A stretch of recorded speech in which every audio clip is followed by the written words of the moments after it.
오늘의 주요 뉴스입니다. 당진과 아산을 잇는 송전선로 건설을 놓고 갈등이 격화되고 있습니다. 한전이 공사에 돌입하자 주민들이 반대에 나선 건데 이 과정에서 일부 주민들이 경찰에 강제 연행됐습니다. 사회적 거리두기 2단계 격상에 따라 충남도가 이달 말까지 시설 13,000여 곳에 대한 특별 방역 점검을 실시합니다. 수칙을 위반할 경우 무관용 원칙을 적용해 행정처분을 내릴 방침입니다. 최근 기온이 상승하면서 천수만의 고수온 관심 단계가 발령됐습니다. 국립수산과학원 등이 양식장 예찰을 강화하는 등 피해 최소화에 나섰습니다. 홍성 이응로 생가기념관이 개관 10주년을 맞았습니다. 다양한 기획 전시와 초대전을 앞두고 있는데 자세한 내용을 이슈앤피플 코너에서 전해드립니다.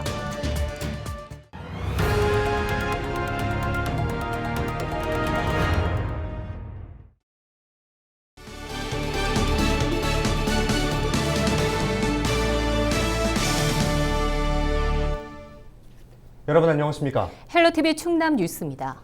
당진과 아산을 잇는 송전선로 건설을 놓고 수년째 논란이 이어지고 있는데요. 삽교 후 구간 공사가 시작되면서 갈등이 격화되고 있습니다. 한전이 공사에 돌입하자 주민들이 이를 막아섰는데 이 과정에서 일부 주민은 경찰에 강제 연행됐습니다. 한범호 기자입니다.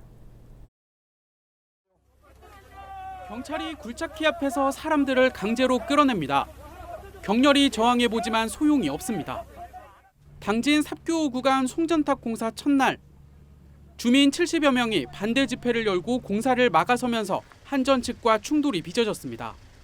한전이 송전선로 건설을 추진하고 있는 곳은 당진에서 아산으로 이어지는 35.6km 구간, 지중화 5.8km, 수중화 0.8km 구간을 제외하면 모두 철탑으로 이어집니다.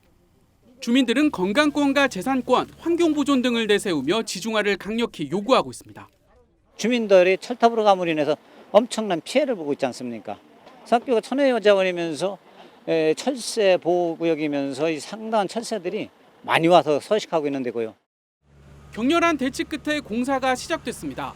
작업을 위한 굴착기가 수확을 2달 앞둔 논안으로 그대로 진입한 겁니다. 이 과정에서 주민 6명이 업무방해 혐의 등으로 경찰에 연행됐습니다. 이들은 경찰 조사를 받은 뒤 밤늦게 귀가 조치됐습니다.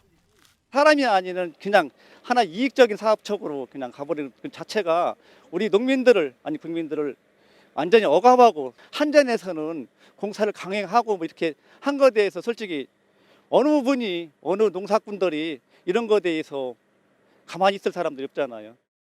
한전은 다른 지역과의 형평성과 비용 문제 등을 이유로 지중화가 어렵다는 입장. 그러면서 삽교를 포함해 허가를 받은 구간에선 공사를 예정대로 진행하겠다고 밝혔습니다. 주민들도 이에 맞서 반대 집회를 이어갈 계획이어서 송전탑 건설을 둘러싼 갈등은 당분간 계속될 것으로 보입니다. 헬로티비 뉴스 한보호입니다. 13일 오전 10시 기준 논산 육군훈련소에서 코로나19 확진자가 7명 추가돼 누적 확진자가 93명으로 늘었습니다. 추가 확진자는 부대 내 확진자 발생에 따라 격리 중에 증상이 나타나 진단 검사를 받은 결과 양성으로 확인됐습니다. 이번 육군훈련소 확진은 지난해 11월부터 2달 동안 모두 92명의 누적 확진자가 나온 경기도 연천 육군 신병교육대대를 넘어선 가장 큰 규모입니다. 한편 국방부는 전날까지 30세 미만 장병 32만여 명이 화이자 백신 2차 접종을 마쳤으며 이는 1차 접종자의 80% 수준이라고 밝혔습니다. 충남도가 13일부터 사회적 거리두기가 2단계로 격상됨에 따라 이달 말까지 특별 방역 점검을 실시합니다. 충남도와 시군, 경찰 등으로 구성된 점검반은 중점관리시설 등 총 13,000여 곳을 대상으로 방역지침 준수 여부를 점검합니다.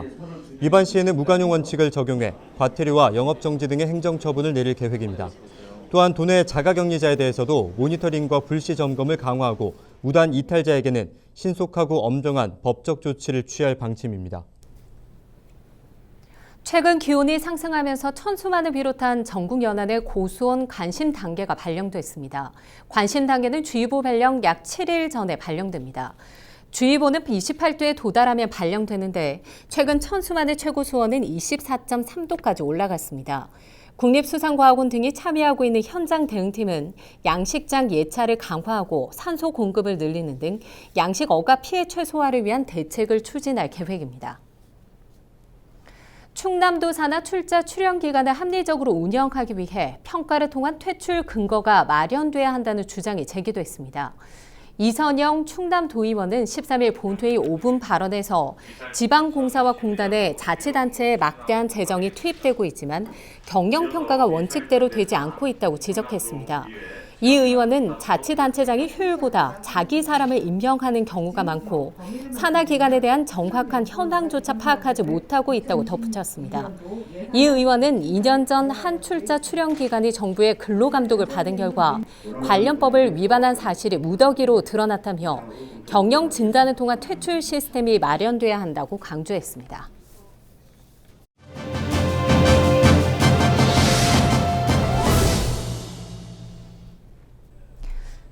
홍성 출신의 세계적인 예술가 하면 고암 이응로 선생 떠올리는 분들 많으실 텐데요. 고암 이응로 생가기념관을 개관 10주년을 맞아 다양한 기획 전시를 준비하고 있습니다. 네, 7월 13일에는 고암미술상 수상작가들의 초대전이 막을 올렸는데요. 이응로의 집 황찬현 학예연구사 전화 연결해서 자세한 내용 듣겠습니다. 안녕하십니까? 네, 안녕하세요. 홍성 이응로의 집 황찬현 학예연구사입니다. 반갑습니다. 올해 이응로의 집이 개관 10주년을 맞아 다양한 기획 전시를 준비하고 있다고 하는데요. 어떤 전시들이 진행됩니까? 네, 우선 고암 이응로 화백은 1904년 충남 홍성에서 출생하셨고 1940년에서 50년대 한국 화단에서 동양과 서양의 화풍이 결합한 독자적인 양식을 창작하셨으며 1960년 프랑스로 이주 후 오브제 콜라주 작품으로 유럽 화단에서 주목을 받으셨습니다. 이응로의 집은 고암 이응로 화백의 예술정신이 갖는 시대적 의미와 가치를 계승하고자 2012년 설립되었고 올해 개관 10주년을 맞이하게 되었습니다. 개관 10주년 기념 사업을 통해 고암의 예술정신이 무엇이고 또 고암의 예술정신이 오늘의 현대사회에 어떠한 의미를 지니고 있는가를 살펴보는 다양한 행사를 기획하고 있습니다. 이응로의 집 개관 10주년 기념 사업으로는 7월 고암의 예술정신이란 무엇인가 전시, 10월 고암의 춤, 평화, 공존, 화합, 12월 이응로의 집 10년의 궤적 전시가 준비되어 있으며 연계 학술 심포지엄 3회, 아카이브 전시, 초청 강사 랜선 강연 등 다채로운 기념 행사를 선보일 예정입니다. 네, 앞서 소개해 주신 것처럼 이 13일부터 새로운 기획 전시가 진행된다고 하죠. 좀 자세히 소개해 주시죠. 네, 7월 13일부터는 고암의 예술정신이란 무엇인가 주제로 고암의 예술정신의 진정한 의미를 생각해보는 기획전시가 열립니다. 이번 기획전시에 초대된 작가들은 고암 이응로를 선양하기 위해 2012년부터 홍성군이 시행하고 있는 고암 미술상의 수상 작가들로 오윤석, 배종헌, 박은태, 정정엽 작가를 초대하였습니다. 오늘날 현대 작가들의 작품을 통해 고암이 추구했던 예술 정신과 예술 세계를 되새겨보고 미래적 가능성을 모색하며 고암 이응로의 예술 정신이 현재에도 살아 숨쉴 수 있도록 생명력을 불어넣고자 합니다. 네, 고암 이응로 선생을 기리는 뜻깊은 전시가 될 것 같은데 어떤 작품들을 만날 수 있는지도 궁금합니다. 네, 오윤석 작가는 한국 전통 문화의 토속 신들과 약초가 그려진 백신 시리즈를 통해 현대인들의 마음을 치유하기 위한 염원이 담긴 작품을, 배종헌 작가는 일상적 경험과 사회적 문제를 연결하여 새로운 통찰적 관점을 제시하는 작품을 선보입니다. 박은태 작가는 천근의 삶 시리즈를 통해 한국 근대화, 산업화의 주역인 노동자의 삶의 모습을 극명하게 드러내는 작품을, 정정엽 작가는 우리 사회의 익명화된 여성들의 삶과 소수자이며 약자의 삶에 대해 성찰하는 작품을 선보이는 등 4명의 작가들의 손에서 태어난 독특한 예술적 조형 언어와 실험성과 창의성이 탁월한 작품들이 전시될 예정입니다. 네, 학술 심포지엄도 진행될 거라고 들었는데요. 이 내용도 좀 소개를 해주시죠. 네, 이번 전시는 홍성군 이응로의 집에서 오는 7월 13일부터 9월 26일까지 개최하며 연계 행사인 학술 심포지엄은 오는 8월 28일 토요일 오후 1시 30분부터 고암의 예술정신이 이란 무엇인가를 주제로 개최될 예정입니다. 고안미술상이 진정한 의미와 가치를 검토하고 앞으로 고안미술상의 선정 범위, 사회적 의미와 위상 확립 등 다양한 방안을 도출하려 기획하였습니다. 코로나19 상황에 따라서 인스타그램 및 SNS를 통해 실시간 송출 및 일반인들의 관람과 참여를 준비하고 있습니다. 네, 오늘 말씀 잘 들었습니다. 지금까지 황찬현 학예연구사와 함께 이야기 나눴습니다.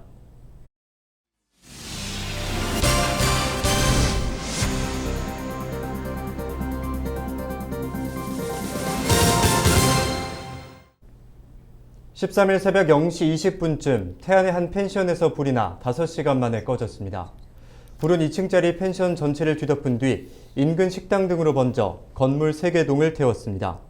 다행히 펜션에 투숙객이 없어 인명피해는 발생하지 않았습니다. 태안소방서는 전 직원과 인근 소방서 지원을 받아 새벽 5시쯤 화재를 완전히 진화했습니다. 경찰과 소방당국은 정확한 화재 원인과 피해 규모를 조사하고 있습니다. 충남소방본부가 도내 모든 주유소에 대한 부대시설 위법 여부 집중 검사합니다. 이번 검사 대상 주유소는 1,280곳으로 기간은 오는 9월 24일까지입니다. 주요 점검 사항은 변경 허가 위반 여부를 비롯해 금지 시설의 설치 여부와 주유소 안전 관리 등입니다. 충남소방본부는 위반 사항 적발 시 입건하거나 과태료를 부과하는 등 강력 조치할 방침입니다.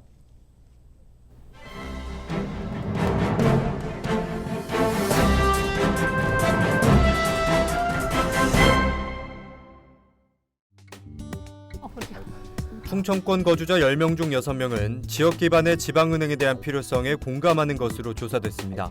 10일 충남도에 따르면 도가 지난달 17일에서 21일 사이 대전, 세종, 충남, 충북 등 충청권 4개 시도에 거주하는 만 19세 이상 성인 1000명을 대상으로 조사한 결과 전체 응답자 중 58.4%가 충청권 지방은행 설립이 필요하다고 답했습니다. 31.4%는 불필요하다고 답했고 10.1%는 모른다고 응답했습니다. 필요하다고 답한 응답자 중 가장 많은 33.7%는 소상공인 서민계층 지원을 지방은행 설립 이유로 꼽았습니다.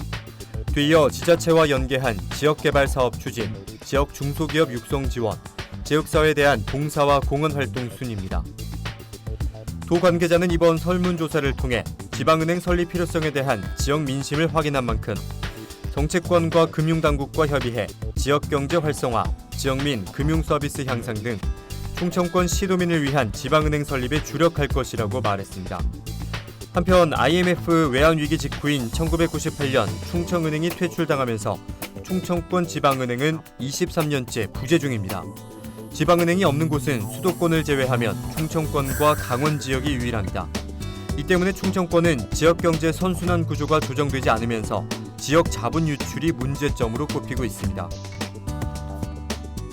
실제 충남 지역 내 총생산은 2019년 기준 114조 6천억 원, 전체 경기 서울에 이어 전국 3위로 최상위권인 반면 역의 유출액을 나타내는 지역의 순수 취본원 소득은 마이너스 25조 원으로 전국에서 가장 큽니다.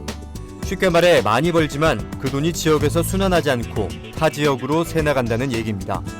여기에 지역 기업과 소상공인에 대한 금융 지원 체계도 약한 것이 사실입니다. 이에 충남을 비롯한 충청권 4개 시도가 지방은행 설립에 대한 의견을 모아가고 있습니다.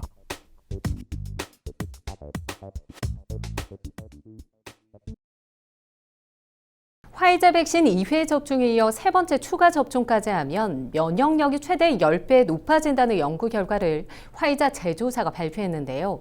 그러자 이스라엘은 백신 접종률이 60%에 육박하는데도 이 취약계층을 중심으로 3번째 추가 접종을 추진하기로 했습니다. 네, 백신이 동나는 바람에 사전 예약이 15시간 만에 중단된 우리나라와는 달라도 너무 다른 상황입니다. 세계적으로 백신 부익부 빈익빈 현상이 나타나는 건데요. 국민의 안전을 위해 정부가 조금 더 발품을 팔아줬으면 좋겠습니다. 이상으로 뉴스 마칩니다. 함께해 주신 여러분 고맙습니다.